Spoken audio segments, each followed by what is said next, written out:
Hello అండి, welcome back to the channel. ఈరోజైతే నేను ఎంతో రుచికరమైన ములక్కాయ నిల్వ పచ్చడి ఎలా తయారు చేయాలో చూపిస్తానండి. టేస్ట్ అయితే చాలా బాగుంటుంది. 6 నెలల వరకు అయితే నిల్వ చేసుకోవచ్చు.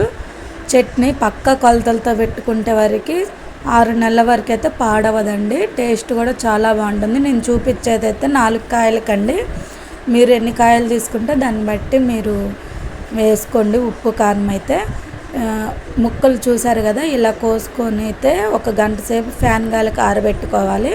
ఆరబెట్టుకున్నాక నూనె వేసుకొని నూనె అంత వేడి అవ్వకుండా నార్మల్ వేడయ్యాక ములక్కాయ ముక్కలు వేసుకొని అయితే కొంచెం దోరగా వేయించుకోవాలి.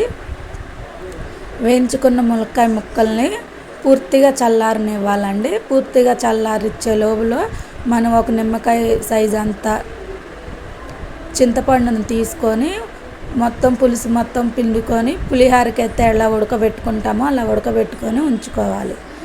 అలా ఉడకబెట్టుకున్న దాన్ని కూడా చల్లారనిచ్చి 3 వెల్లిపాయ గడ్డలను అయితే పొట్టు తీసుకొని కచ్చాపచ్చగా దంచుకొని పక్కన పెట్టుకోవాలి. ఈ లోపల మన ములక్కాయలు అయితే పూర్తిగా చల్లారినాయండి.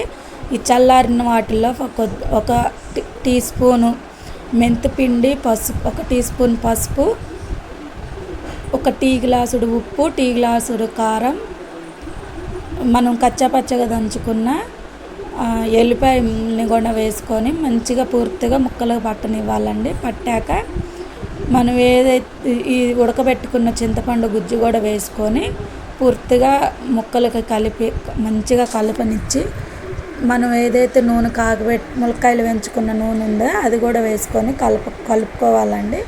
కలుపుకున్న దాన్ని ఒక డబ్బాలో పెట్టుకుంటే మంచిగా తడి తగలకుండా స్టోర్ చేసుకుంటే 6 నెలల వరకు ఉంటుంది. టేస్ట్ అయితే చాలా బాగుంటుంది ములక్కాయ చట్నీ. ఈ వీడియో నచ్చితే ప్లీజ్ లైక్ చేయండి, సబ్స్క్రైబ్ చేసుకోండి. మీరు కూడా ట్రై చేసి ఎలా వచ్చిందో కామెంట్ చేయండి. చట్నీ అయితే చాలా బాగుంది. వేడి అన్నంలో ఏ చట్నీ వేసుకున్నా, మనం ఇంట్లో తయారు చేసుకున్న చట్నీ ఏది వేసుకున్నా అది రుచే అమోఘం కదా. టేస్ట్ అయితే చాలా బాగుంది. మీరు కూడా ఒకసారి ట్రై చేయండి.